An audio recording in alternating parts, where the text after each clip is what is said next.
Welcome back to Sulochana education. MBA third semester subject banking and insurance సబ్జెక్ట్లో unit 2 explain చేయడం జరుగుతుంది. So unit 2 already unit 1 explain చేయడం జరిగింది. ఒకసారి అవి చూడండి, మీకు అర్థమయ్యేటట్టు ఈజీగానే ఎక్స్ప్లెయిన్ చేయడం జరిగింది. అండ్ ఈ వీడియోలో యూనిట్ 2 ఎక్స్ప్లెయిన్ చేయడం జరుగుతుంది. సో ఫస్ట్ క్వశ్చన్ వచ్చేసి features of bank credit. So bank credit అంటే బ్యాంక్ క్రెడిట్ ఇవ్వడం, అంటే మనీ ఇవ్వడం. Okay, simple.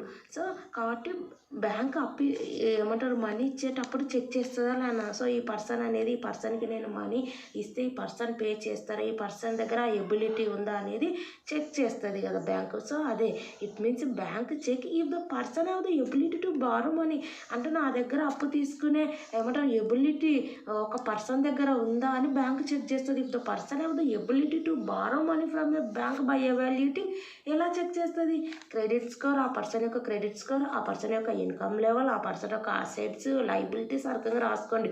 నేను సింపుల్గా రాశాను. ఓకే, బ్యాంక్ క్రెడిట్ అంటే ఏమంటారు, బ్యాంక్ ప్రొవైడ్ చేస్తుంది క్రెడిట్ టు పీపుల్స్కి. సో అప్పుడు ఇవన్నీ కూడా చెక్ చేస్తుంది. సో ఇదే అనమాట if the person ability. So అదే అనమాట ఫ్యూచర్స్. సో ఇదంతా కూడా ఎందుకు ఈ బ్యాంక్ అనేది ఇది ఇస్తుంది క్రెడిట్, ఏమవసరం దీనికి ఎనికే.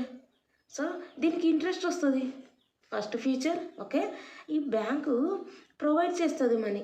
సో బ్యాంక్ ఏం చేస్తుంది, మనీ ప్రొవైడ్ చేస్తుంది యాజ్ లోన్స్ రూపంలో, ఓవర్ డ్రాఫ్ట్, క్రెడిట్ కార్డ్స్, ఇంకా ఏమన్నా ఉంటే అవన్నీ రాసుకోండి. ఓకే, క్రెడిట్ ఈ బ్యాంక్ ఏం చేస్తుంది, మనీ ప్రొవైడ్ చేస్తుంది. ఎందుకు ప్రొవైడ్ చేస్తుంది, దీనికి ఇంట్రెస్ట్ వస్తుంది. Earn profit by charging interest on the borrowed amount. Okay, credit worthiness వస్తుంది. ఇప్పుడు బ్యాంక్ అనేది మనీ ప్రొవైడ్ చేస్తుంది, దాని మీద ఇంట్రెస్ట్ వస్తుంది కాబట్టి. కానీ ఊరికనే ప్రొవైడ్ చేస్తుంది అని చెప్పిన by evaluate if the person has ability to ఏమంటారు బారో మనీ ఫ్రమ్ బ్యాంక్ నుంచి ఏమంటారు బారో చేసుకునే ఎబిలిటీ ఉందా అనేది వాళ్ళ యొక్క క్రెడిట్ స్కోర్ని బట్టి తెలిసిపోతుంది. అంటే క్రెడిట్ వర్తినెస్ని ఎవాల్యుయేట్ చేయాలి, అసెస్మెంట్ చేయాలి. అంటే ఏమేమి ఎవాల్యుయేట్ చేస్తారు, మీరు ఇవన్నీ కూడా హెడ్డింగ్స్ లోపల రాయాలి. మ్యాటర్ ఏమేమి ఎవాల్యుయేట్ చేస్తారు, ఆ పర్సన్ యొక్క లేదంటే ఆ కస్టమర్ యొక్క. So bank evaluate credit assessment of particular customer, వారి యొక్క ఎవాల్యుయేటింగ్ అవర్ కస్టమర్ యొక్క అసెట్స్, కస్టమర్ యొక్క లైబిలిటీస్, ఎన్ని ఆస్తులు ఉన్నాయి, ఎన్ని అప్పులు ఉన్నాయి, క్రెడిట్ స్కోర్ ఏముంది, ఆయన యొక్క ఇన్కమ్ ఎంత. సో ఇవన్నీ చెక్ చేస్తేనే on the basis of evaluation only మనం అమౌంట్ అనేది ఇస్తాం. లేదంటే నీ దగ్గర ఇన్కమ్ లెవెల్ 10,000 ఉంది, పోయి వాళ్ళకి 20 lakhs ఇస్తా, ఆ పర్సన్ నెల ఎలా పే చేస్తారు. సో అదనమాట. సో సెక్యూరిటీ అవును, సెక్యూరిటీ అడుగుతుందా లేదా. సో ఒకవేళ మీరు కట్టకపోతే ఏమవుతుంది, బ్యాంకుకు loss, security. So loans can be secured ఉంటాయి, కొన్ని అన్సెక్యూర్డ్ కూడా ఉంటాయి. సో సెక్యూర్డ్ ఉంటే మాత్రం కంపెనీకి రిస్క్ తగ్గుతుంది, బ్యాంకుకి రిస్క్ తగ్గుతుంది. రీపేమెంట్ టర్మ్స్ కూడా చెప్తుంది అది. సో ఎప్పుడు పే చేయాలి, సో ఈ ఇంట్రెస్ట్ అనేది నువ్వు డ్యూరేషన్ ఎంతవరకు ఇంట్రెస్ట్ పే చేయాలి, నువ్వు ప్రిన్సిపల్ అమౌంట్ అంటే ఒరిజినల్ అమౌంట్ ఎప్పుడు పే చేయాలి, ఇవన్నీ కూడా these are all included in the repayment terms. అంటే లోన్ ఒక అగ్రిమెంట్లో ఉంటుంది repayment terms. So terms of the అగ్రిమెంట్లా. సో ఇవన్నీ కూడా ఉంటాయి. ఓకే, లోన్ యొక్క డ్యూరేషన్ ఎంత, నువ్వు ఇంట్రెస్ట్ ఎంత పే చేయాలి, నీ ప్రిన్సిపల్ అమౌంట్ ఎంత, సో అది ఎప్పుడు పే చేయాలి. సో ఇది క్రెడిట్ క్రియేషన్. ఇదంతా ఎందుకు చేస్తుంది, ఒకటి బ్యాంకుకి వచ్చేది ఏంది, ఇంట్రెస్ట్ వస్తుంది. ఓకే, అదొకటి. ఇంకోటి ఏంది, బ్యాంకుకి వచ్చే రెండో అడ్వాంటేజ్ ఏంది, క్రెడిట్ క్రియేషన్ అవుతుంది. దాని దగ్గరనే మనీ పెట్టుకుంది అనుకో, దానికి ఏం లాభం, మనీ ఏమైనా ఇంక్రీజ్ అవుతుందా. సో ఈ రకంగా ఇవ్వడం వల్ల క్రెడిట్ క్రియేషన్ అనేది, మనీ అనేది ఎక్స్పాండ్ అవుతుంది బై లెండింగ్. సో అప్పు ఇవ్వడం వల్ల. ఇది features of bank credit. Second question వచ్చేసి టైప్స్ ఆఫ్ అకౌంట్స్ అన్నారు. సో ఇక్కడ వచ్చేసి టైప్స్ ఆఫ్ అకౌంట్స్ అంటే సేవింగ్ అకౌంట్, ఏమంటారు రికరింగ్ డిపాజిట్, అలా కొన్ని టెక్స్ట్ బుక్లు ఏమో టైప్స్ ఆఫ్ అకౌంట్స్ అంటే అది ఇచ్చినారు, కొన్ని దాంట్లోనేమో minor, lunatic person, drunkard agent అని. ఈ క్వశ్చన్ వచ్చేసి రాహుల్ పబ్లికేషన్లో ఇచ్చినారు. నా సజెషన్ ఏంటంటే టైప్స్ ఆఫ్ అకౌంట్స్ వస్తే మామూలుగా టైప్స్ ఆఫ్ అకౌంట్స్ అంటే సేవింగ్ అకౌంట్, రికరింగ్, సో అదే కదా. సో ఆ క్వశ్చనే రాయండి. ఒకవేళ టైప్స్ ఆఫ్ కస్టమర్స్ అని వస్తే ఈ క్వశ్చన్ రాయండి. ఓకే. ఎందుకంటే వీళ్ళ అకౌంట్స్ కాదు కదా ఇవన్నీ కస్టమర్స్. సో ఈ కస్టమర్స్కి ఏ ప్రొసీజర్ ఉపయోగించాలి, ఏమంటారు పే చేసే ఏమంటారు బ్యాంక్ అనేది should be very careful while opening an account these types of customers. Okay. Types of customers ఏ కస్టమర్లు ఉంటారో అకౌంట్ ఓపెన్ చేసేటప్పుడు అన్ని క్వశ్చన్ వచ్చినప్పుడు ఈ క్వశ్చన్ రాయండి. సో ఒక్కొక్క దగ్గర ఒక రకంగా ఉంది. నాకు అనిపించింది టైప్స్ ఆఫ్ అకౌంట్స్ అంటే అవే కదా ఫస్ట్ యూనిట్లో ఎక్స్ప్లెయిన్ చేసిన సేవింగ్ రికరింగ్. సో అదే.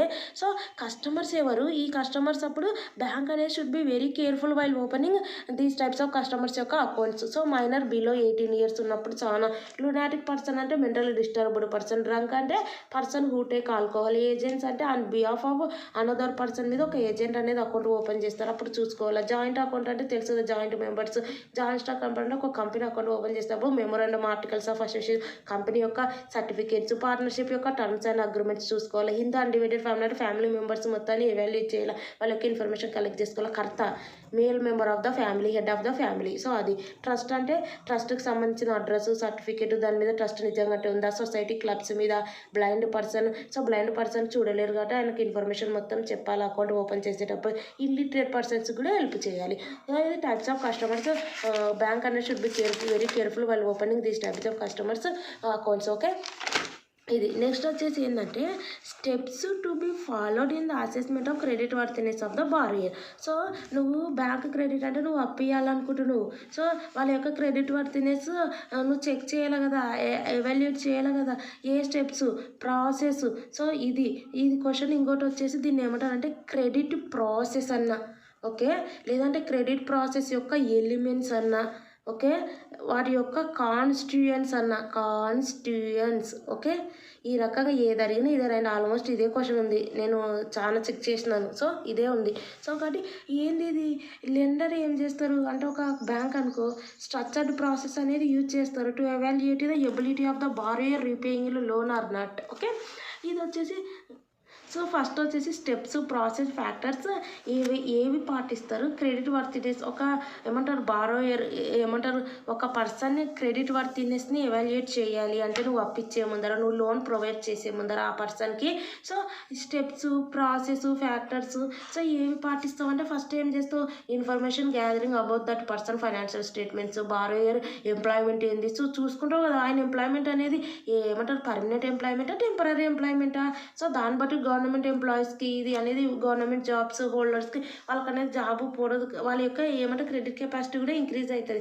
సో ఐడెంటిఫికేషన్ నిజంగా ఈ పర్సన్ అనేది ఏమంటారు ఎట్లా ఆధార్ కార్డులు, సో అవన్నీ చెక్ చేస్తారు కదా. సో ఆ పర్సన్ యొక్క ఐడెంటిఫికేషన్ ఇవన్నీ కూడా మీరు ఓన్గా రాస్తే ఎంబీఏ స్టూడెంట్స్ ఖచ్చితంగా రాస్తారు.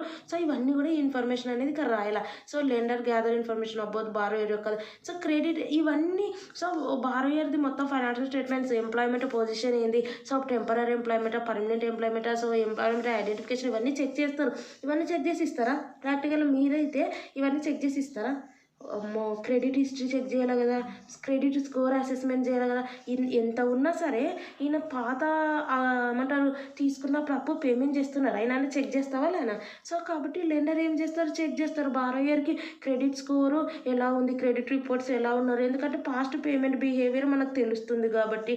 దానివల్ల ఏమైపోతుంది, స్ట్రాంగ్ క్రెడిట్ స్కోర్ ఉందనుకో మన కంపెనీకి కానీ ఇప్పుడు నువ్వు అప్పు ఇస్తే సరే నీ రిస్క్ కూడా తగ్గుతుంది కదా, ఈయన ఖచ్చితంగా కడతారని ఒక ఎబిలిటీ వస్తుంది. నెక్స్ట్ ఇవన్నీ ఆయన యొక్క జాబ్ చెక్ చేస్తున్నావు, ఆయన యొక్క హిస్టరీ చెక్ చేస్తున్నావు, తర్వాత గమ్మున ఉంటావా. ఫైనాన్షియల్ అనాలిసిస్ చేస్తావు అంటే 5 C's ఆఫ్ క్రెడిట్ అంటారు దీన్ని. Evaluate 5 C's model. Financial analysis అంటే ఆయన యొక్క క్యారెక్టర్ ఏంది. ఓకే. ఎందుకంటే ఈయన యొక్క క్యారెక్టర్ అంటే ఈయన యొక్క రెప్యుటేషన్ ఎట్లుంది, ఏ విషయంలో నువ్వు ఏం చేస్తున్నావు, అప్పిస్తున్నావు, నీ అప్పు విషయంలో ఈయన క్యారెక్టర్ ఎట్లుంది, రీపే చేస్తున్నారా అనేది ఎవాల్యుయేట్ చేస్తావు. సో కెపాసిటీ ఈయనకి ఇప్పుడు నువ్వు ఇంత అమౌంట్ ఈ పర్సన్కి ఇస్తే ఈ పర్సన్కి ఆ కెపాసిటీ ఉందా, ఆ అమౌంట్ రీపే చేసే కెపాసిటీ లేదంటే ఆ అమౌంట్కి ఇంట్రెస్ట్ పే చేసే కెపాసిటీ ఈ పర్సన్కి ఉందా లేదనేది చెక్ చేయాలి. చెక్ చేసి దాన్ని బట్టి ఇవ్వాలి. లేదంటే నువ్వు ఎంతనన్నా ఇచ్చుకుంటూ పోతే ఆ పర్సన్ యొక్క కెపాసిటీ ఇంతే ఉందనుకో అప్పుడు ఆటోమేటిక్గా వాళ్ళు పే చేయలేరు, మనం నష్టాలలో పడిపోతాం. బ్యాంకే కాదు మనము ఎవరికన్నా ఇచ్చేటప్పుడు కూడా క్యాపిటల్, ఆయన యొక్క నెట్వర్త్ ఎంత, కొలెటరల్ ఆయన ఏమైనా సెక్యూరిటీ ప్రొవైడ్ తీసుకోవాలా, సెక్యూరిటీ వాళ్ళు పే చేయనప్పుడు సెక్యూరిటీ అమ్ముకుంటే అయిపోయా. సో కండిషన్స్ అంటే ఏంది, కండిషన్స్ చెప్పాలా, ఈ కండిషన్స్ ఇంత పే చేయాలి, ఈ టైంలో బాండ్ యొక్క డ్యూరేషన్ చెప్పాను కదా. దీని కండిషన్స్ అంటే ఏంటంటే లోన్ యొక్క పాలసీ చెప్పాలా. ఓకే, లోన్ ఈ పాలసీ ఉంది, ఇంత డ్యూరేషన్ ఉంది, ఇంత ఇంట్రెస్ట్ ఖచ్చితంగా పే చేయాలి. So 90 days non performing assets అంటారు. మోర్ దాన్ 90 days నువ్వు పే చేయకుండా ఉంటే నాన్ పర్ఫార్మింగ్ బ్యాంక్ అనేది లీగల్ యాక్షన్ తీసుకుంటుంది. సో ఇవన్నీ కూడా purpose of A loan. So నువ్వు ఎందుకు తీసుకుంటున్నావు లోను అనేది కూడా లోన్ పాలసీలు కండిషన్స్లో ఉంటుంది. నీ యొక్క లోన్ ఏ పర్పస్ కోసం తీసుకుంటున్నావు దీన్ని బట్టి కూడా బారోయర్ ఎబిలిటీ టు రీపే అనేది తెలుస్తుంది. ఓకే, ఇవన్నీ కండిషన్స్ ఉంటాయి. మీకు తెలిసిన కండిషన్స్ అన్నీ రాయండి. సో ఈ కండిషన్స్ ఏముంటాయి మామూలుగా. సో ఇవన్నీ చెక్ చేస్తారు. ఇది వచ్చేసి history, job history, credit history, పర్సనల్గా ఏముంది అనేది ఫైనాన్షియల్ అనాలిసిస్ చేస్తారు. ఇది 5 C's మోడల్ అంటారు. ఈ రిస్క్ అనాలిసిస్ అండ్ డెసిషన్ ఇవంతా మీరు గ్యాదర్ చేస్తారు. ఈ రిస్క్ని అనలైజ్ చేయాలి. సో ఈ రిస్క్ని అనలైజ్ చేయాలంటే ఈ ఫ్యాక్టర్స్ని బట్టి అనలైజ్ చేయాలా లేదా. సో అనలైజ్ చేసి ఇంకా చెక్ చేసినాలే బట్ అని అందరికీ ఇచ్చేస్తాం. ఈ ఫ్యాక్టర్స్ని బట్టి యూజ్ చేసుకొని అనలైజ్ చేసి సో డెసిషన్ తీసుకుంటారు. Lender based on gather information. So lender evaluate the overall credit రిస్క్ని ఎవాల్యుయేట్ చేసి ఈ పర్సన్కి ఇస్తే నాకు ఎంత క్రెడిట్ రిస్క్ ఉంటుంది. సో అదంతా ఎవాల్యుయేట్ చేసి ఫైనల్ స్టెప్ ఏంది whether to approval or not based on information. ఇంకా లోన్ ఏమంటారు ఒకవేళ అప్రూవల్ చేస్తే ఇంకా ఊరికే గమ్మున ఉంటావా? మానిటర్ చేయాలా, కంట్రోల్ చేయాలా? ఎట్లా బారియర్ పర్ఫార్మెన్స్, ఫైనాన్షియల్ హెల్త్ ఎలా ఉంది, మనకు పే చేస్తున్నారా? సో అదనేది మానిటర్ చేస్తూ కలెక్షన్. ఎందుకంటే ఇది మెయిన్ కలెక్షన్ అనేది. నీ దగ్గర ఎవరికైనా నువ్వు అప్పియాలనుకుంటే నీ కలెక్షన్ తీసుకునే ఎబిలిటీ ఉంటేనే నువ్వు అప్పియాలా. కలెక్షన్ అంటే actions taken for late. So late పేమెంట్లు అయినా లేదంటే పే చేయకపోయినా ఇదంతా కూడా క్రెడిట్ పాలసీలో చెప్పిన కండిషన్స్లో ఉంటుంది. టైంకి పే చేయాలని యాక్షన్ తీసుకోవాలి. Not collecting payments in time. So ఇదంతా కూడా steps to be followed. Credit worthiness of the borrower, credit process యొక్క ఎలిమెంట్స్ అన్న, కాన్స్టిట్యూయెంట్స్ అన్న. ఇది ఇంకొక క్వశ్చన్ వస్తుంది ప్రీవియస్ క్వశ్చన్ పేపర్లలో ఏమొస్తుందంటే కాన్స్టిట్యూయెంట్స్ ఆఫ్ క్రెడిట్ ప్రాసెస్ వస్తుంది. నేను అన్నీ అబ్జర్వ్ చేస్తే సేమ్ ఇదే ప్రాసెస్ ఉంది. Okay, elements of credit process అన్న ఇదే క్వశ్చన్. ఓకే, కానీ ఇంకో క్వశ్చన్ దీంతో పాటు యాడ్ అయ్యి ఏమొస్తుందంటే and objectives of credit management question వస్తుంది. ఓకే, ఈ క్వశ్చన్కి ఇది answer. Okay, objectives of credit management చూద్దాం ఇప్పుడు. Objectives of credit management. ఈ రకంగా నువ్వు ఎందుకు మేనేజ్ చేయాలి క్రెడిట్ని? సో ఈ ప్రాసెస్ మొత్తం ఎందుకు చెక్ చేస్తున్నావు అంటే ఈ ప్రాసెస్ మొత్తం కూడా ఎందుకు చేస్తున్నావు? ఈ రకంగా నువ్వు చేసే క్రెడిట్ ఇస్తున్నావు ఎవరికైనా సరే. అదంతా ఎందుకు మేనేజ్ చేయాలి? ఇంత ప్రొసీజర్ ఎందుకు చేయాలా క్రెడిట్ మేనేజ్మెంట్? సో ఎందుకు చేయాలంటే ఒకటే to provide support to agriculture. So నువ్వు ఎవరికన్నా సపోర్ట్ చేయాలంటే వాళ్ళకి సపోర్ట్ చేయాలా, నీకు నష్టం లేకుండా ఉండాలా. So to provide support to agriculture ఇండస్ట్రీకి అండ్ ఎక్స్పోర్ట్. సో ఎక్స్పోర్ట్ లెవెల్లో కూడా నువ్వు సపోర్ట్ చేస్తావు. సో నీకు కూడా మన వస్తుంది కదా, ఇంట్రెస్ట్ వస్తుందని చెప్పిన. So next profit maximisation level. So నీకు ప్రాఫిట్ అనేది మ్యాక్సిమం రావాలి అంటే ఈ ప్రాసెస్ చెక్ చేస్తే ఇందులో నుంచి కొందరు ఎలిమినేట్ అయిపోతారు. వీళ్ళకి క్రెడిట్ స్కోర్ తక్కువ ఉంది. సో దానివల్ల నీకు profit maximisation level. So to ensure profit maximisation లెవెల్కి. సో ఇదంతా మేనేజ్ చేస్తూనే వస్తుంది. నెక్స్ట్ రిస్క్ అనేది రెడ్యూస్ అవుతుంది, గ్యారంటీ సేఫ్టీ ఉంటుంది పే చేస్తారని. సో నెక్స్ట్ ఉంది ఎఫిషియెంట్గా flow of funds and their recovery. నీ ఫండ్స్ అనేది ఎఫిషియెంట్గా వెళ్తుంటాయి అండ్ దేర్ రికవరీ కూడా ఆ రకంగానే జరుగుతుంటుంది. So to increase the returns of banks. Next returns కూడా బ్యాంకుకి ఇంక్రీజ్ అయితే ఇవి ఇంట్రెస్ట్ పే చేస్తుంటే అప్పుడు ఆటోమేటిక్గా ఎప్పుడైనా కదా బ్యాంక్ క్రెడిట్ అంటే బ్యాంకుకి ఇంట్రెస్ట్ వెళ్తుంది. సో రిటర్న్స్ అనేవి ఇంక్రీజ్ అయితే బ్యాంకుకు ఎఫిషియెంట్గా ఫండ్స్ యూటిలైజ్ చేసుకుంటారు. గుర్తుపెట్టుకోండి, టు ప్రొవైడ్ సపోర్ట్ టు అగ్రికల్చర్కి సపోర్ట్ చేయగలుగుతారు, ఇండస్ట్రీకి, ఎక్స్పోర్ట్కు. తర్వాత నీకు ప్రాఫిట్ వస్తుంది, రిస్క్ తగ్గుతుంది, సేఫ్టీ ఉంటుంది అండ్ నీ ఫండ్స్ ఎఫిషియెంట్గా యూటిలైజ్ చేసుకోవచ్చు అండ్ ఎఫిషియెంట్గా ఫ్లో అవుతుంటాయి నీ ఫండ్స్ అండ్ రికవరీ కూడా ఆ రకంగానే అవుతుంది అండ్ రిటర్న్స్ కూడా నీకు ఇంట్రెస్ట్ కూడా బ్యాంకు అనేది వెళ్తూ ఉంటుంది. సో ఇది ఆబ్జెక్టివ్స్ ఆఫ్ క్రెడిట్. ఎందుకు పర్ఫెక్ట్గా మేనేజ్ చేయాలా management of credit by evaluating the steps అంటే ఇవి ఆబ్జెక్టివ్స్. చూడండి ఇక్కడ ఉన్నాయి ఆబ్జెక్టివ్స్ ఆఫ్ క్రెడిట్ మేనేజ్మెంట్ అనేది.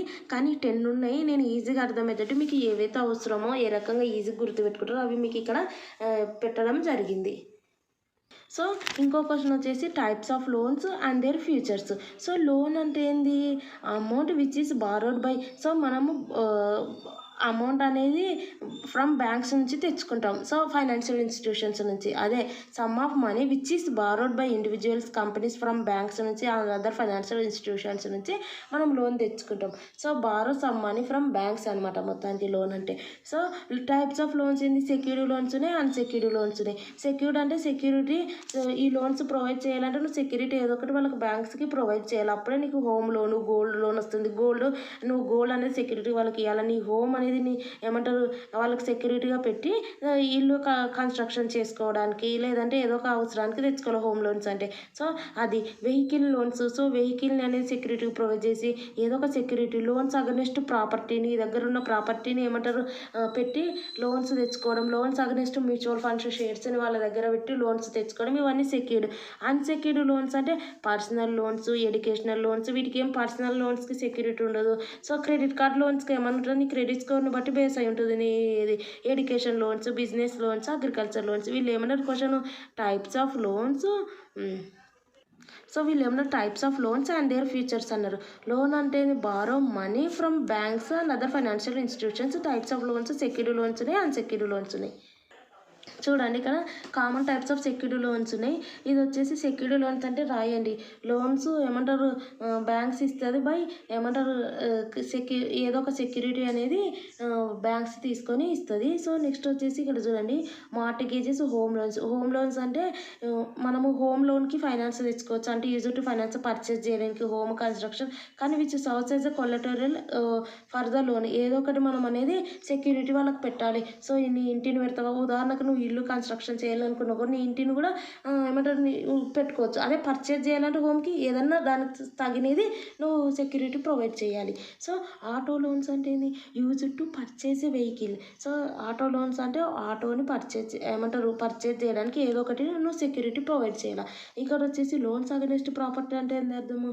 సో లోన్స్ అగెనిస్ట్ ప్రాపర్టీ అంటే నువ్వు లోన్ అనేది తీసుకుంటావు ఏదో ఒక దానికోసం. సో ఇది వచ్చేసరికి విచ్ ఈస్ ఓన్డ్ చూడు ఫర్ వేరియస్ పర్సనల్ ఏమంటారు నీ యొక్క కమర్షియల్ ప్రాపర్టీ, రెసిడెన్షియల్ ప్రాపర్టీ అనేది నువ్వు సెక్యూరిటీగా పెట్టి పర్సనల్ నీడ్స్, బిజినెస్ నీడ్స్ నువ్వు ఫుల్ఫిల్ చేసుకుంటావు. సో లోన్ తెచ్చుకుంటావు. గోల్డ్ అంటే గోల్డ్ పెట్టి నువ్వు అప్పు తెచ్చుకోవడం to receive funds. Loan against financial assets అంటే ఏముంటాయి, స్టాక్స్, బాండ్స్, మ్యూచువల్ ఫండ్స్ ఇవన్నీ కూడా పెట్టి నువ్వు తెచ్చుకుంటావు. వీళ్ళు కదా ఇవన్నీ వచ్చేసి ఏంది సెక్యూర్డ్ లోన్స్ అన్నారు. దీనికి సంబంధించిన ఫ్యూచర్స్ అడుగుతున్నారు వాళ్ళు, types of loans and their futures అని. సో మీరు ఓన్గా రాయండి. ప్రతి హోమ్ లోన్ ఉందనుకో, హోమ్ లోన్ యొక్క ఫ్యూచర్స్ ఏంది, ఈజీగా మనకు ఏమంటారు borrow money from banks by providing security. ఏదో ఒకటి పెట్టి తెచ్చుకోవచ్చు. సో మనం ఈజీగా కన్స్ట్రక్షన్ చేసుకోవచ్చు, హౌస్ పర్చేజ్ చేసుకోవచ్చు బై ఏదో ఒకటి బై ప్రొవైడింగ్ ఏదో ఒక సెక్యూరిటీ వాళ్ళకి ప్రొవైడ్ చేసి ఓకే ఆ రకంగా ఓన్గా రాసుకోండి. ఆటో లోన్స్ అంటే కూడా మనం తెచ్చుకోవచ్చు. ఒక 2-3 లైన్స్ ఫ్యూచర్స్ రాయండి ఆటో లోన్కి సంబంధించి. లోన్స్ అగెనిస్ట్ ప్రాపర్టీ అంటే మనకి ఇక్కడ ఈ ప్రాపర్టీలను మనం ఇప్పుడు మ్యూచువల్ ఫండ్స్ ఇవన్నీ కూడా మనం ఏమంటారు పెట్టడం వల్ల ఏమైపోతుంది, మనం పర్సనల్గా మనీ ఏం పెట్టాల్సిన అవసరం లేదు. సో అది ఒక ఏమంటారు నీ యొక్క నీడ్కి మనీ పెట్టాల్సిన అవసరం లేదు. వాటిని నువ్వు ప్లెడ్జ్గా పెట్టేసి నువ్వు తెచ్చుకోవడం వల్ల ఫ్యూచర్ ఏమైపోతుంది, నీ మనీ సేఫ్ ఉంటుంది. సో తర్వాత మళ్ళీ నువ్వు రీపే చేయొచ్చు. సో ఈ రకంగా మీరు ఓన్గా రాయడానికి ట్రై చేయండి. గోల్డ్ లోన్స్ ఉంటుంది, లోన్స్ అగెనిస్ట్ ఫైనాన్షియల్ అసెట్స్ అంటే మ్యూచువల్ ఫండ్స్ ఇవన్నీ కూడా ఉంటాయి. సో ఇవన్నీ కూడా ఏమంటారు loans borrow money from banks by providing security to the banks. So ఆ రకంగా రండి. ఇదంతా కొల్లటోరీలు అదంతా కూడా లేకుండా సింపుల్గా కూడా రాయొచ్చు. సో ఏదో ఒకటి లోన్స్ మనం తీసుకుంటున్నాం. సో మనీ బారో చేస్తున్నాం ఫ్రమ్ బ్యాంక్స్ నుంచి by providing security to the banks. So ఇది అనేది ఈ రకంగా మీనింగ్ రాయండి. ఈ ఫ్యూచర్స్ కూడా ప్రతి దానికి రాయడానికి ట్రై చేయండి. ఏదో ఒక ఫ్యూచర్ రాయండి. ఏందనేది ఇది బ్యాంక్ దగ్గర నుంచి ఈజీగా తెచ్చుకోవచ్చు. సో ఈ రకంగా ఫ్యూచర్స్ రాయండి. మన యొక్క పర్సనల్ నీడ్స్ ఫుల్ఫిల్ అయితే is also one of the used to provide to borrow money from banks అని ఆ రకంగా రాయడానికి ట్రైన్ ఒక్కొక్క ఫ్యూచర్. సో అది ఇక్కడ types of loans and their futures అన్నారు కదా, ఇది అన్సెక్యూర్డ్ లోన్స్ చెప్తున్నారు. టైప్స్ ఆఫ్ లోన్స్ అంటే ఇది ఈచ్ లోన్ దగ్గర ఒక ఫ్యూచర్ రాయండి. సో ఇది ఇప్పుడు పర్సనల్ లోన్స్ అంటే ఏంది, పర్సనల్గా తెచ్చుకోవడం, రీపే చేయడం, ఫిక్స్డ్ ఇన్స్టాల్మెంట్లో రీపే చేయడం. మనీ మెయిన్ లోన్ అంటే ఏంది, borrow money from banks by fulfilling our personal needs and pay fixed installments in every month. So ఆ రకంగా రాసి ఫ్యూచర్స్ ఏం రాస్తారు, ఏమంటారు money in fixed installments pay చేస్తాం, ఇది ఒక ఫ్యూచరు. అండ్ రెండోది ఏం చేస్తారు, అమౌంట్ బారో ఫ్రమ్ బ్యాంక్స్ నుంచి చేస్తాము without any securities also one of the అని ఒక 2 ఫ్యూచర్స్ రాయనికట్టు. మీకు 8 మార్క్సే కాబట్టి ఒక 2 ఫ్యూచర్లు ప్రతిదానికి రాయనికట్టు. క్రెడిట్ కార్డ్ అంటే ఏంది, నీ ఇంక్రీజ్ ద క్రెడిట్ స్కోర్ అంటే ఎంత ఏమంటారు క్రెడిట్ లిమిట్ ఇంక్రీజ్ అవుతుంది, అప్పుడు నువ్వు ఏమంటారు వితౌట్ ఎనీ సెక్యూరిటీ అప్పుడు నువ్వు పోయి తెచ్చుకోవచ్చు మనీ. సో ఆ రకంగా రాయనికి ట్రై చేయండి. 2 ఫ్యూచర్స్ ఫస్ట్ డెఫినేషన్ రాసి కింద 2. సో క్రెడిట్ కార్డ్ అంటే ఏంది, up to your credit limit వరకే బారో చేయగలుగుతావు. అదే క్రెడిట్ కార్డ్స్ అంటే allow up to borrow only up to your credit limit.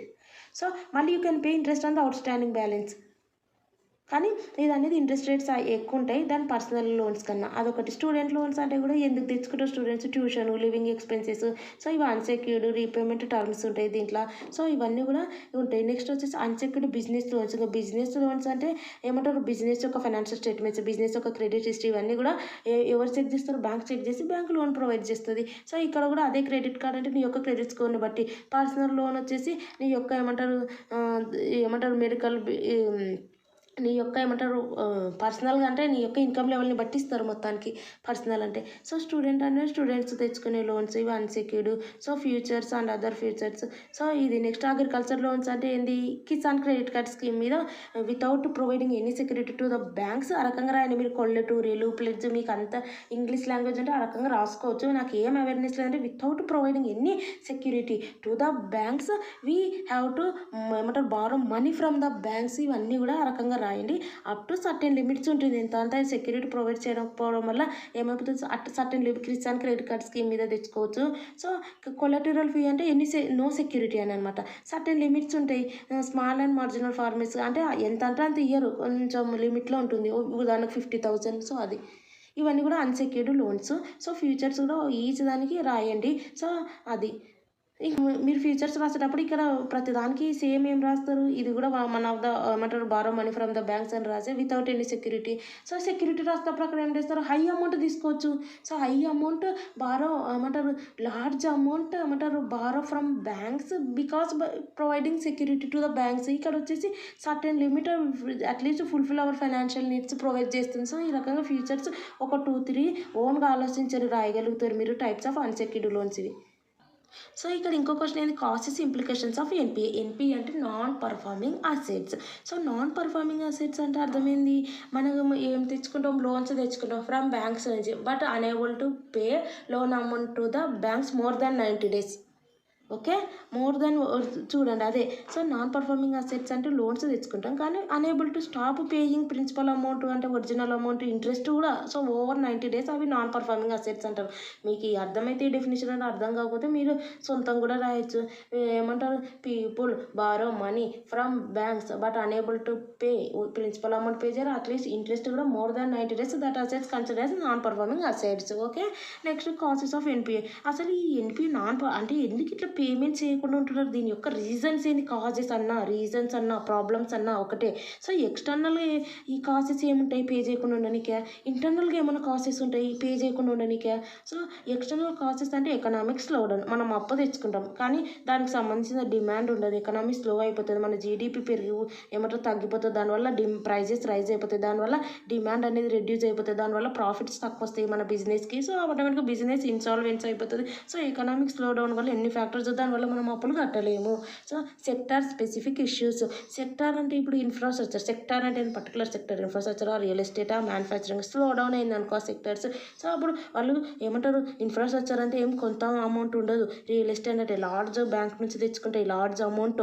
So ఇవి దీంట్లో పనితీరు మంచిగా లేదనుకో అప్పుడు ఆటోమేటిక్గా వాళ్ళు ఎక్కడ పే చేయగలుగుతారు. ఇంట్రెస్ట్ రేట్ చేంజెస్ అయినా సరే, న్యాచురల్ కెలామిటీస్ అంటే అగ్రికల్చర్ వాళ్ళు పోయి తెచ్చుకుంటారు, ప్రకృతి వైపరీత్యాలు వస్తాయి. సో అప్పుడు వాళ్ళు బారోయర్స్ ఏం చేస్తారు అంటే ఫార్మర్స్ ఏం చేస్తారు, కట్టగలుగుతారా? ఇవి మ్యాక్రో అంటే ఏంది, ఇంకా ఇండియాలో జరిగే మ్యాటర్స్ అనుకోండి. మ్యాక్రో అంటే ఇంటర్నల్గా అంటే ఏంది, బారోయర్కి బ్యాంకుకి ఏం జరుగుతుంది కట్టుకోకపోవడం వల్ల.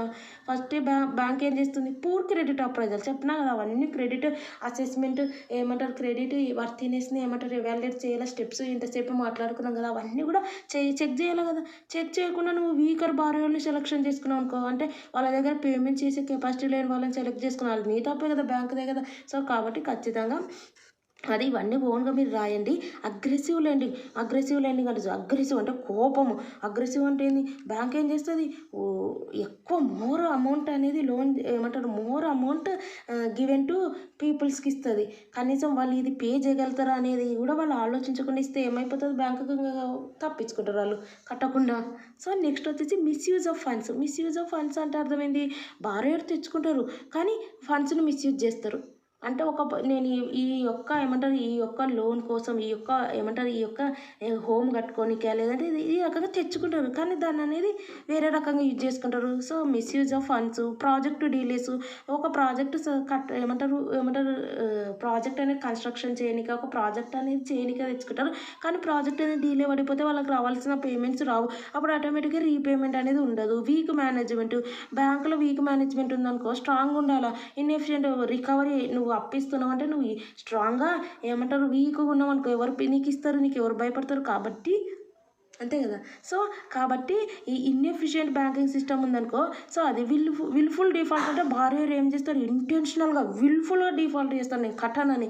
సో ఆ రకంగా ఉంటే కూడా బారోయర్. ఫ్రాడులెంట్ యాక్టివిటీస్ అంటే ఫ్రాడ్గా యూజ్ చేసుకుంటారు, బ్యాంక్ దగ్గర పోయి తెచ్చుకుంటారు, misappropriation of funds by borrowers. ఇవన్నీ కూడా మ్యాక్రో అంటే ఇండియాలో జరిగేది, ఎకనామిక్స్ స్లో కావడం వల్ల, సెక్టార్ ఇంట్రెస్ట్ రేట్ చేంజెస్ కావడం వల్ల. ఇంట్రెస్ట్ రేట్ చేంజ్ అనుకో, ఉదాహరణకు ఇంట్రెస్ట్ రేట్లు పెరిగినాయి అనుకో, ఉదాహరణకు నువ్వు అప్పు తెచ్చుకున్నావు 5% కడతావు, అది ఇంట్రెస్ట్ రేట్ చేంజ్ చేసి 6, 7, 8 అనుకో, అంత ఇంట్రెస్ట్ పే చేయాలి కదా. సో అదనేది. సో ఇవన్నీ ఓన్గా మీరు రాయగలుగుతారు. నేను చెప్తున్నా నాన్ పర్ఫార్మింగ్ అసెట్స్, ఇవన్నీ కూడా మన ఇండియాలో జరిగేటివి. సో ఓన్లీ హెడ్డింగ్స్ గుర్తుపెట్టుకొని రాసేయండి మొత్తం. సో ఇవన్నమాట, ఇవి బ్యాంక్స్కి బారోయర్ చేసే మిస్టేక్లు. ఇవి మన ఎకానమీ మంచిగా లేకపోవడం వల్ల జరిగే ఈ రకంగా నాన్ పర్ఫార్మింగ్ అసెట్స్ అనేది ఉండిపోతున్నాయి. కాజెస్, రీజన్స్, ప్రాబ్లమ్స్ ఇవి. ఇంప్లికేషన్స్ ఆఫ్ ఎన్పిఏ అంటే ఈ నాన్ పర్ఫార్మింగ్ అసెట్స్ ఉండడం వల్ల, మనం పే చేయకపోవడం వల్ల బ్యాంకుకి ఇంపాక్ట్ అయిపోతుంది. ఇప్పుడు బ్యాంకు దగ్గర పోయి నువ్వు కోట్లు ఇప్పుడు విజయ్ మాల్యా వాళ్ళందరూ కూడా ఏమైపోయింది చేయడం వల్ల ప్రాఫిట్ అనేది తగ్గిపోతుంది అలా బ్యాంకుకి. So capital erosion. సో అంతవరకు కంపెనీ మంచిగా లెండింగ్ ఇచ్చుకుంటా ప్రాఫిట్లు సంపాదించుకుంటుంటుంది. సో క్యాపిటల్ ఎరోజన్ అంటే మోర్ క్యాపిటల్ ఏమైపోతుంది, లాక్ అయిపోతుంది. సో అంటే మనం పే చేయకపోవడం వల్ల మన దగ్గర లాక్ అయిపోయినప్పుడు దానివల్ల ఏమైపోతుంది, దానికి ఫండ్స్ అనేది రెడ్యూస్ అయిపోతుంది. ఫర్ లెండింగ్, ఇన్వెస్ట్మెంట్ యాక్టివిటీ చేయాలన్నా, వేరే వాళ్ళకి అప్పు ఇవ్వాలన్నా దాని ఫండ్స్ రెడ్యూస్ అవుతుంది, క్యాపిటల్ ఎరోజన్ అవుతుంది. అదే అనమాట. Okay, next strict lending. ఇంకా ఇప్పుడు బ్యాంక్ అనేది ఇటువంటి వాళ్ళు మోసం చేస్తున్నారని ఏం చేస్తుంది, స్ట్రిక్ట్ లెండింగ్ ప్రాసెస్తో పెడుతుంది. దానివల్ల గుడ్ కస్టమర్లకు ఏమైపోతుంది, ఫ్రస్ట్రేషన్గా ఫీల్ అవుతారు. దానివల్ల ఏమైపోతుంది, ఆటోమేటిక్గా అయ్యో అని గ్రోత్ అనేది కూడా తగ్గిపోతుంది. అంతే కదా, ఎవరో మోసం చేస్తే ఎక్కడో ఫార్మ్లో ఎక్కడో అప్లై చేస్తాం. సో అది ఆపరేషనల్ స్ట్రెయిన్. దానివల్ల ఏమైపోతుంది, ఆ ఇంటర్నల్గా ఉన్న కంపెనీకి కూడా కాస్ట్ అనేది ఎక్కువ అయిపోతుంది. అబ్బా వీళ్ళందరూ ఇట్లా చేసినారని ఏమైపోతుంది, బ్యాంకులో ఉన్న కాస్ట్ అనేది ఇంక్రీజ్ అయిపోతుంది ప్రతిదీ. దానివల్ల focus on recovery, divert resources. So ఎందుకంటే అక్కడ రికవరీ చేస్తలేం కాబట్టి డైవర్ట్ ఇంకా ఎక్కడన్నా రికవరీ చేయగలుగుతామా అని ఆ కాస్ట్ అనేది ఇంక్రీజ్ అయిపోతుంది. దానివల్ల రెప్యుటేషనల్ డ్యామేజ్ అవుతుంది. అమ్మో నాన్ పర్ఫార్మింగ్ అసెట్స్ ఈ బ్యాంకులో ఉన్నాయి అనే పబ్లిక్ బ్రెయిన్లో పడిపోయిందంటే ఇన్వెస్టర్లు కంపెనీలు బ్యాంకులలో కూడా ఇన్వెస్ట్ చేస్తారు. ఇన్వెస్టర్ కాన్ఫిడెన్స్ అనేది, ఆ బ్యాంక్ అనేది షేర్లు, బ్యాంకుకి స్టాక్ ఉంటుంది, ఎస్బీఐకి స్టాక్, అమ్మో దీంట్లో నాన్ పర్ఫార్మింగ్ అసెట్స్ ఉన్నాయి అంటే దీనికి ఎవరు పైసలు కట్టలేదు అంటే ఇది అప్పుల పాలైంది, దీంట్లో మనం ఇన్వెస్ట్ చేస్తే మన పైసలు కూడా స్టాక్ ప్రైస్ పడిపోతుంది అనేది రెప్యుటేషనల్ డ్యామేజ్ కూడా అవుతుంది. సో ఇవన్నీ చూసినారా, బ్యాంకుకి ఎంత ఇంపాక్ట్, ప్రాఫిట్ తగ్గిపోతుంది, క్యాపిటల్ అది అంతవరకు మంచిగా క్రెడిట్ క్రియేషన్ చేసుకుంటూ ఉండేది, క్యాపిటల్ అనేది ఎరోజన్ అయిపోయింది, మంచిగా స్ట్రిక్ట్ లెండింగ్ వచ్చేసింది, దానివల్ల గుడ్ కస్టమర్లకు ఎఫెక్ట్ అయిపోయింది, ఆపరేషనల్ స్ట్రెయిన్, దాని యొక్క ఆపరేషన్ కాస్ట్ ఇంక్రీజ్ అయింది, ఎందుకంటే రికవరీ ఆఫ్ అప్పు రిసీవ్ చేసుకుంటే రెప్యుటేషనల్ డ్యామేజ్ అయింది, అది బ్యాంకుకి ఎఫెక్ట్ అయింది. మనకేం ఎఫెక్ట్, మనకు కూడా ఎఫెక్ట్ అవుతుంది. బాగా తప్పించుకున్నామని కాదు, మనకి ఎవరు అప్పు ఇయ్యరు, future loans difficult to get, damaging our credit score. ఇన్వెస్టర్లకు ఏమైపోతుంది, వాళ్ళకి ఎఫెక్ట్ అవుతుంది. వాళ్ళు ఖచ్చితంగా దాంట్లో అస్సలు ఇన్వెస్టే చేయరు ఆ బ్యాంకులో. So instability, decreasing instability. So ఏమంటే ఎరాడెడ్ బ్యాంక్ ప్రాఫిట్స్ అంటే బ్యాంక్ ప్రాఫిట్స్ రిడ్యూస్ అయినాయి. అప్పుడు ఆటోమేటిక్గా ఇన్వెస్టర్ల కాన్ఫిడెన్స్ పోయింది, షేర్ వాల్యూ పడిపోతుంది, వాళ్ళు ఇన్వెస్ట్ చేయరు. సో నెక్స్ట్ వచ్చేసి ఇంపాక్ట్ అంతా ఎకనామిక్ ఇంపాక్ట్ అవుతుంది. ఆ బడ్జెట్ చూడండి, గవర్నమెంట్ బడ్జెట్ అదంతా పోయి గవర్నమెంట్ మీద పడుతుంది. ఆ గవర్నమెంట్ ఊకుంటుందా, మనకి ఇంట్రెస్ట్ అనేది ఇంక్రీజ్ చేస్తుంది, ఇంట్రెస్ట్ రేట్స్ మన మీద పడుతుంది. సో చూడండి కదా, గవర్నమెంట్ మీద బర్డెన్ పడింది. Next higher borrower cost.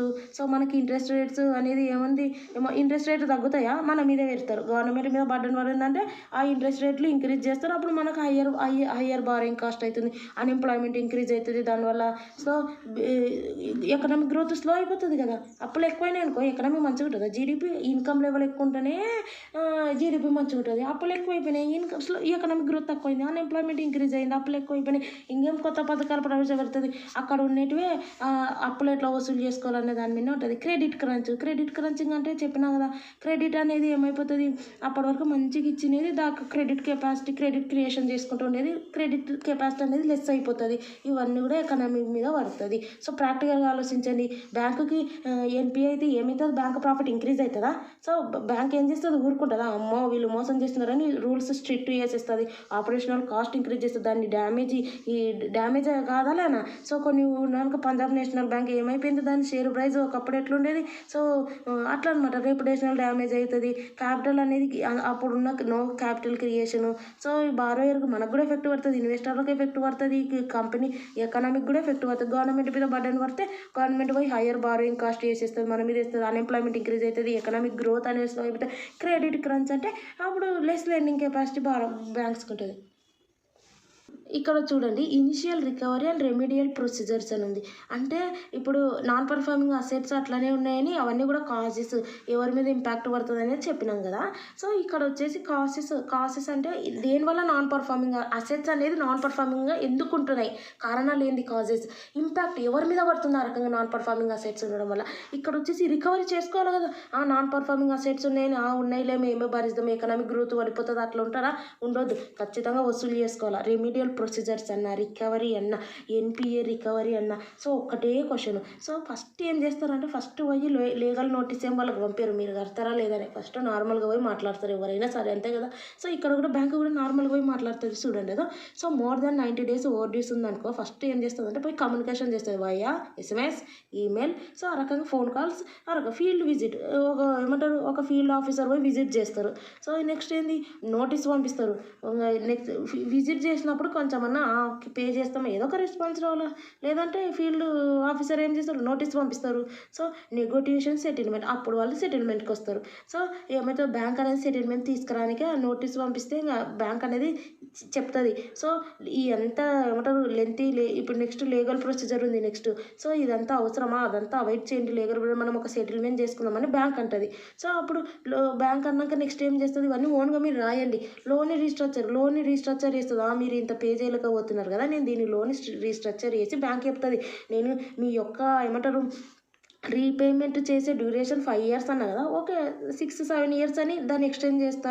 So interest rates అనేది ఎక్కువ ఉన్నాయని బాధపడతారు కదా, అప్పుడు ఆటోమేటిక్గా పేమెంట్ అనేది డ్యూరేషన్ ఇంక్రీజ్ చేసినప్పుడు ఇంట్రెస్ట్ రేట్స్ని కూడా రెడ్యూస్ చేయాలి కదా, ఎందుకంటే అన్ని సంవత్సరాలు పే చేయాలి కదా వాళ్ళు. సో ఆ రకంగా బ్యాంక్ చెప్తుంది. ఏం చేస్తుంది ఇక్కడ, బారోయర్ ఫేసింగ్ టెంపరరీ డిఫికల్టీస్ వల్ల, సో అనేబుల్ టు పే చేయకపోవడం వల్ల బ్యాంక్ ఏం చేస్తుంది, రీస్ట్రక్చర్ చేస్తుంది. ఎట్లా అంటే these can expand the repayment tenure expand చేస్తుంది, దానివల్ల ఆటోమేటిక్గా ఇంట్రెస్ట్ రేట్స్ రెడ్యూస్ చేస్తుంది. సో ఈ రకంగా ఇవన్నీ కూడా ఇన్ ఆర్డర్ టు ఎందుకు help the borrower regularising pay the interest amount, principal amount కోసం ఇదంతా కూడా చేస్తుంది. మెయిన్ ఫస్ట్ ఏం చేస్తుంది అంటే కమ్యూనికేషన్ చేస్తుంది. తర్వాత ఎలా కమ్యూనికేషన్ త్రూ SMS, ఈమెయిల్స్. తర్వాత ఫీల్డ్ విజిట్ అంటే కలెక్షన్ ఆఫీసర్ విజిట్ చేస్తారు. తర్వాత ఫైనల్ డిమాండ్ నోటీస్ పంపిస్తారు. ఎవరు, field officer send A demand notice to the borrower. తర్వాత బ్యాంక్ సెటిల్ సెటిల్మెంట్ చేసుకుందాం. బ్యాంక్ ఏం చేస్తుంది, ప్రిఫర్ చేస్తుంది సెటిల్మెంట్ చేయడం, సెటిల్మెంట్ చేసుకుందాం. నెగోటియేషన్ అంటే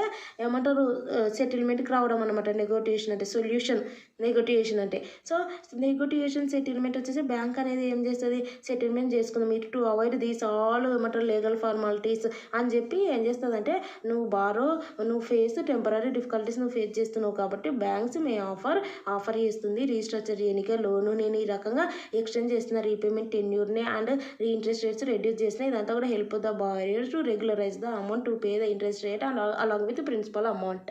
ఇది అనేది ఫస్ట్ ఏమో initial recovery procedure, recovery process, recovery strategies అంటే ఫస్ట్ ఇనీషియల్ రికవరీ మంచిగా మాట్లాడడం. ఇప్పుడేమో ఇంకా లీగల్ కొన్ని యాక్ట్స్ ఉన్నాయి, వాటి కోసమే రికవరీ చేయడానికి మాత్రమే డిజైన్ చేసినవి. ఇవి వచ్చేసి ఫార్మల్ లీగల్ యాక్ట్స్ వచ్చేసి. ఇందులో ఫస్ట్ వచ్చేసి SAR, FAESI. సో మీరు ఇదంతా ఏందనుకున్నావు, securitisation, reconstruction of financial assets, enforcement, security, interest. So ఇదంతా గుర్తుపెట్టుకునే బదులు గుర్తుపెట్టుకోలేదు అంటే అదన్నా SAR, FAESI యాక్ట్ ఉంది చూడు, అదొక్క పదమన్నా గుర్తుపెట్టుకుని ఏం చేస్తారంటే, దీస్ యాక్ట్ మెయిన్లీ దీనికి ఏం చేస్తుందంటే, దీస్ యాక్ట్ ఏం చేస్తుందంటే ఏవైతే మనము సెక్యూర్డ్గా పెట్టింటాం కదా వాటిని సెల్ చేసుకునే హక్కు ఉంటుంది. దీస్ యాక్ట్ అలో బ్యాంక్స్కి ఇచ్చిందనమాట. ఈ యాక్ట్ వల్ల this act provide right to banks to sell secured assets by అవి ఎవరు ప్రొవైడ్ బై ఏమంటే కస్టమర్స్ ఇవి. సో అవి ఓకే. నెక్స్ట్ వచ్చేసి ఏంటంటే డెప్ట్ recovery tribunals. Recovery procedure handled by డెప్ట్ రికవరీ ట్రిబ్యునల్ కూడా హ్యాండిల్ చేస్తారు for loan amount more than 20 lakhs. Okay, ఇక్కడ రెండు ఉంటాయి, డెప్ట్ రికవరీ ట్రిబ్యునల్, ఇక్కడ లోక్ అడలాట్స్ అని ఉంటుంది. ఇది వచ్చేసి డెప్ట్ recovery procedure handled by Lok Adalats for amount less than 20 lakhs. So మీరు ఇవన్నీ కూడా ఇన్సాల్వెన్సీ అండ్ బ్యాంక్రప్సీ కోడ్ ఉంది. అది ఏంటంటే ఇన్సాల్వెన్సీ అంటే ఏదైతే కంపెనీ ఇన్సాల్వెన్సీ ఎప్పుడైతే more than liabilities than assets, liabilities more than assets కంటే అప్పుడు ఏదైతే కంపెనీ లిక్విడ్ అవుతుందో దట్ ఆల్ ద ఏమంటారు liquidation procedure done by this act, this code, ఏది ఇన్సాల్వెన్సీ అండ్ బ్యాంక్రప్సీ కోడ్, ఎవరెవరికి ఎంత ఇవ్వాలి అదంతా కూడా this all the liquidation procedure, insolvency procedure అదంతా కూడా చేసేది insolvency and bankruptcy code. Okay, ఎవరెవరికి ఎంత, బ్యాంక్కి ఎంత రికవరీ, కంపెనీ ఎంత రికవరీ ఇవ్వాలి, కంపెనీస్కి, షేర్ హోల్డర్స్కి అదంతా. అది అసెట్ రీకన్స్ట్రక్షన్ కంపెనీ అంటే బ్యాంక్ సెల్ బ్యాడ్ అమౌంట్ అంటే బ్యాడ్ లోన్స్, ఇంకా వీళ్ళు జిడ్డులాగా ఉన్నారని వాళ్ళ ఇది ఇంకా ARC అనే దీనికి సెల్ చేసేస్తుంది. ఇంకా ఇది రికవరీ ARC ఏమంటారు ఎలా రికవరీ చేసుకోవాలి ఆ డెప్ట్స్ని అనేది ఇది చేస్తుంది, డిస్కౌంట్లో సెల్ చేసేస్తుంది. ఇప్పుడు ARC తీసుకుంటుందా, బ్యాడ్ వాళ్ళు కడతలేరు, నువ్వు తీసుకుంటా డిస్కౌంట్ రేట్కి ఇస్తున్నారు కాబట్టి తీసుకుంటుంది. అది తీసుకొని ఇంకా అది రికవరీ ఎలా చేయాలనేది అది దాంట్లో స్పెషలైజేషన్ అనమాట. ఏ రకంగా వీటిని మేనేజ్ చేయాలి, ఎట్లా రికవరీ చేయాలా, సో దానికి చేస్తుంది. సో కాబట్టి ఫస్ట్ వచ్చేసి ఇనిషియల్ ప్రొసీడింగ్ అది కమ్యూనికేషను, వయా మెసేజ్ ద్వారా కమ్యూనికేషన్, ఫీల్డ్ విజిట్ చేయడం, ఫీల్డ్ కలెక్షన్ ఆఫీసర్ విజిట్ చేయడం, నెగోటియేషన్ చేయడం, లోన్ రీస్ట్రక్చర్ చేసి ఏం చేస్తుంది, ఇంకా మీరు లోన్ పీరియడ్ ఎక్స్టెండ్ చేస్తున్నారు, ఇంట్రెస్ట్ రేట్ రెడ్యూస్ చేస్తున్నా in order to pay the borrower. So అది చేస్తుంది. అంత చేసినాక ఫలితం లేనప్పుడు ఏం చేస్తుంది అంటే ఫార్మల్ లీగల్ రెగ్యులేటరీ మెకానిజం అని ఈ యాక్ట్ ఏంది, సెక్యూర్డ్ అసెట్స్ సెల్ చేస్తుంది. సెక్యూరిటీకి ఏవైతే పెడతారో వాట్ ఎవర్ సెక్యూరిటీస్ అవనేది ఇది పెడుతుంది. నెక్స్ట్ డెప్ట్ రికవర్ అంటే more than 20 lakhs recovery procedure. ఇది loan amount less than 20 lakhs. ఇది వచ్చేసి ఏంది ఇన్సాల్వెన్సీ ప్రొసీజర్ రన్ చేసేది. ఇది వచ్చేసి ఏంది బ్యాంకు సెల్ చేస్తుంది ఈ ARCకి డిస్కౌంట్ రేట్లో loan recovery amount. Borrowers options for resolution. So borrower కూడా కొన్ని ఆప్షన్లు ఉన్నాయి. ఇప్పుడు నువ్వు కట్టలేకపోతున్నావు, borrower unable to pay the amount, principal amount అలాగే విత్ ఇంట్రెస్ట్. ఇప్పుడు బారోయర్ ఏం చేయాలా, ఫుల్ రీపేమెంట్ చేస్తానన్నా కనీసం చెప్పాలా, లేదంటే వన్ టైమ్గా కట్టేస్తా లంసమ్గా అనేది కూడా చెప్పాలి, లేదంటే నేను సెక్యూర్డ్గా ఏదైతే చేసినానో అది సెల్ చేసే ఆప్షన్ ఇవ్వాలా, లేదంటే రీఫైనాన్సింగ్. ఎందుకంటే ఇవన్నీ చేయకపోతే unable to take a new loan from different financial institutions. అసలు ఇంకా జీవితంలో ఎక్కడ కూడా లోన్ తీసుకోలేరు రీఫైనాన్సింగ్. కాబట్టి బ్యాంక్ వచ్చేసి ఇది ఖచ్చితంగా రిజల్యూషన్ ఈ ప్రాబ్లం అనేది సాల్వ్ చేసుకోవాలి. సో ఫుల్ పేమెంట్ అన్న చేయాలి. మీన్స్ అవుట్ స్టాండింగ్ ఎంతైతే ప్రిన్సిపల్ అమౌంట్ అవుట్ స్టాండింగ్ ఉందో ఓవర్ డ్యూ ఇంట్రెస్ట్ అమౌంట్ ఎంత ఉందో అది అనేది డైరెక్ట్ పే చేయాలి. లేదంటే వన్ టైం ఇన్స్టాల్మెంట్ అన్న లంసమ్గా చేస్తారు in order to reduce for a reduced amount to close the account close చేసేయాలి వన్ టైం ఇన్స్టాల్. సో ఇవన్నీ సో సెల్లింగ్ లేదంటే నా వల్ల కాదంటే సెక్యూరిటీగా ఏదైతే పెట్టినా అమ్ముకోమని వాటి అరేంజ్మెంట్స్ ఫుల్ఫిల్ చేయాలి. రీఫైనాన్సింగ్ అంటే ఏంది? ఇంకా రీఫైనాన్సింగ్ ఎవరి ప్రాసెస్ నువ్వు చేయకపోతే ఇవన్నీ. నెక్స్ట్ క్వశ్చన్ వచ్చేసి priority sector lending. Explain about priority sector lending. Priority sector lending అంటే ఇదనే ప్రయారిటీ సెక్టర్ లెండింగ్ అనేది ఒక regulatory framework by the reserve bank of India. So ఈ రిజర్వ్ బ్యాంక్ ఆఫ్ ఇండియా ఒక రెగ్యులేటరీ ఫ్రేమ్వర్క్ అనమాట. ఏది priority sector lending అంటే ఇది regulatory framework by the reserve bank of India. ఏమంటారు ఫ్రేమ్వర్క్ బై ద ఏమంటారు చేసింది. That requires banks and financial institutions to lend a certain portion of credit to certain. అంటే ఏం లేదు, బ్యాంక్స్ కానీ ఫైనాన్షియల్ ఇన్స్టిట్యూషన్స్ కానీ మీరు ఏంది కొంచెం అమౌంట్ ఇవ్వండి, కొంచెం అప్పు ఇవ్వండి సర్టెన్ స్పెసిఫిక్ సెక్టార్స్కి, ప్రయారిటీ సెక్టార్స్కి అమౌంట్ లెండ్ చేయడం అనమాట. ప్రయారిటీ సెక్టర్ అంటే lending some amount to priority సెక్టార్స్కి ఇవ్వడం అనమాట.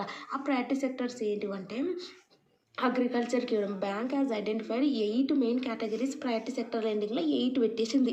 అవేంటంటే అగ్రికల్చర్ ఖచ్చితంగా ఇవ్వాలి. ప్రొవైడింగ్ బ్యాంక్స్ అగ్రికల్చర్ ఏమంటారు banks provide loans, financial institutions provide loans to the agricultural farmers, marginal farmers, micro ఇండస్ట్రీస్కి ఇవ్వాలి. MSME, small, micro, medium, expand credit. So export credit, export financial support చేయాలి ఎవరైనా ఎక్స్పోర్ట్ చేస్తుంటే. So వాళ్ళకి ఇవ్వాలి. Education ఖచ్చితంగా ఇలా హౌసింగ్కి ఇవ్వాలి. సో సోషల్ ఇన్ఫ్రాస్ట్రక్చర్కి ఇవ్వాలి. సో వీటన్నిటిని కూడా 8 అనేది పెట్టింది. నేను ఇక్కడ ఓన్లీ మీకు కొన్ని మాత్రం ఎగ్జాంపుల్స్గా కొన్ని ఇక్కడ చూపించడం జరిగింది. సో ఇక్కడ కీ ప్రాబ్లమ్స్ ప్రయారిటీ సెక్టర్లో ఏముందంటే ఇప్పుడు అక్కడ ఇచ్చేది ఎవరికి? మార్జినల్ ఫార్మర్స్, స్మాల్ ఫార్మర్స్కి, అగ్రికల్చర్ వాళ్ళకి, ఎంఎస్ఎంఈ వాళ్ళకు ఈ రకంగా ఎడ్యుకేషనల్ లోన్స్, ఈ రకంగా హౌసింగ్ లోన్స్. సో ఈ రకంగా మిడిల్ క్లాస్ వాళ్ళకి సపోర్ట్ చేస్తుంది ప్రయారిటీ సెక్టర్ లెండింగ్. లేదంటే ఇన్ఫ్రాస్ట్రక్చర్కి ఇవ్వడం. ఇవన్నీ కూడా ఇవ్వడం వల్ల వాళ్ళ దగ్గర ఏమైపోతుంది? Non performing assets and unable to pay amount. So agriculture వాళ్ళకి ఇస్తే క్రాప్ ఫెయిల్యూర్ అయినప్పుడు వాళ్ళు కట్టలేరు కదా, అప్పుడు హై నాన్ పర్ఫార్మింగ్ అసెట్స్ ఎక్కువ ఉండిపోతాయి.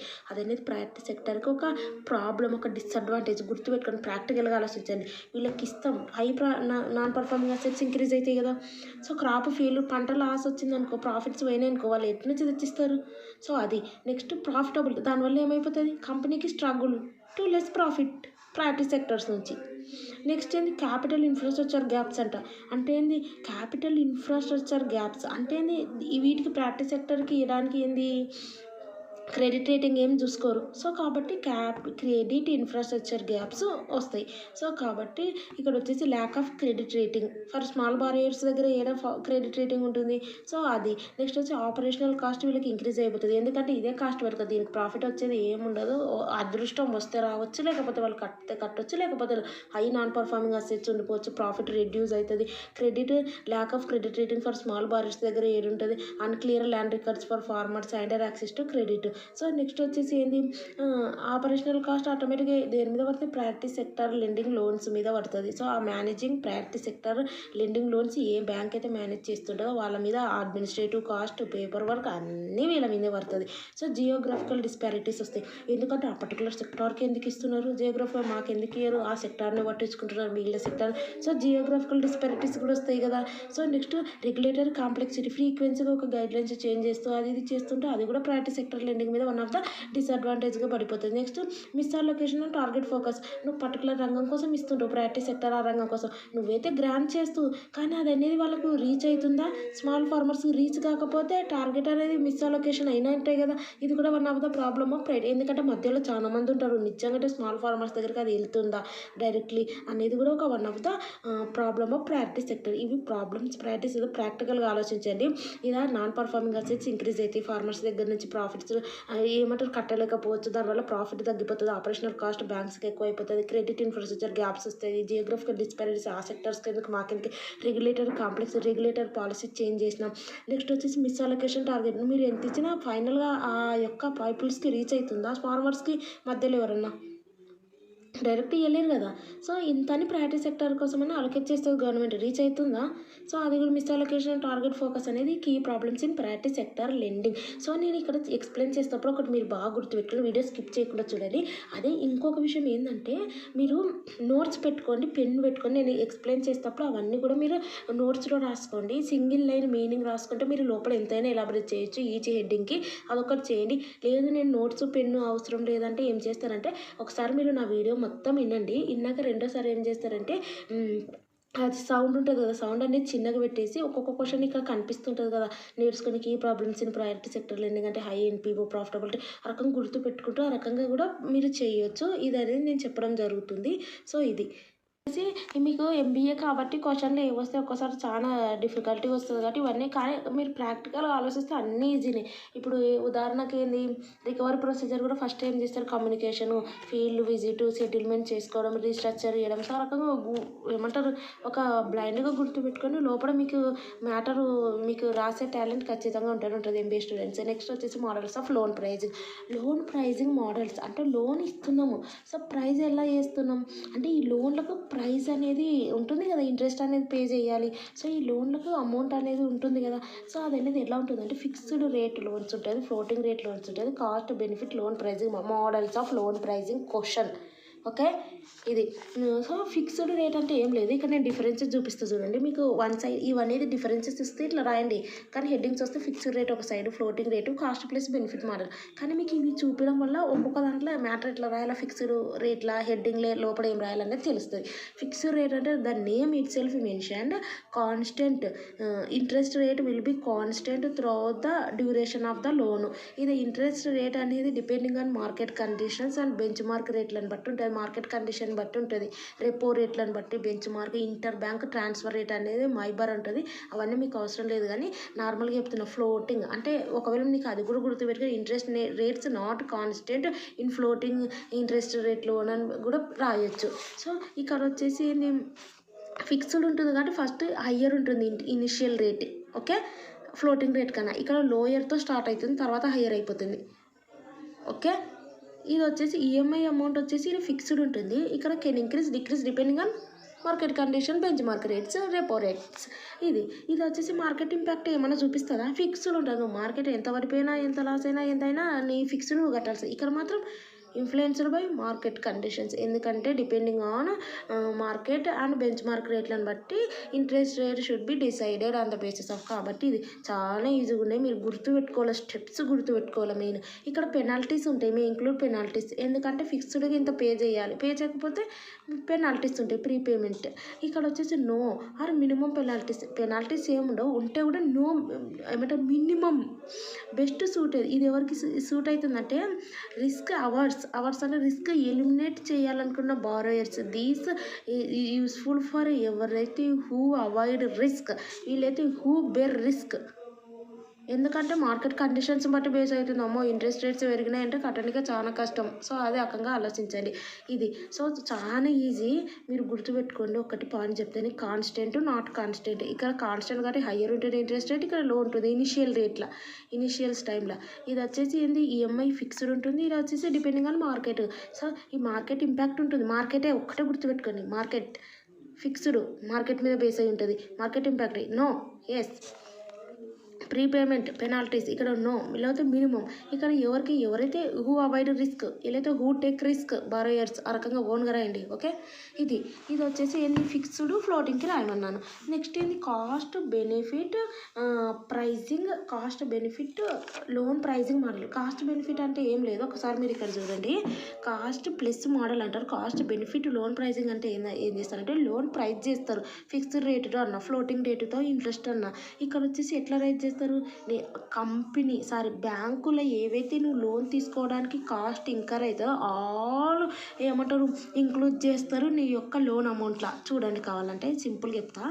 నీ ఇంట్రెస్ట్ రేట్ ఎలా ఉంటుంది, అక్కడ ఫిక్స్డ్ ఉంటుంది, అక్కడ ఫ్లోటింగ్ ఉంటుంది, డిపెండింగ్ ఆన్ మార్కెట్ కండిషన్. ఇక్కడ లోన్స్ యొక్క ఇంట్రెస్ట్ రేట్ ఎలా సెట్ చేస్తారు, by adding all associated cost and a desired profit margin.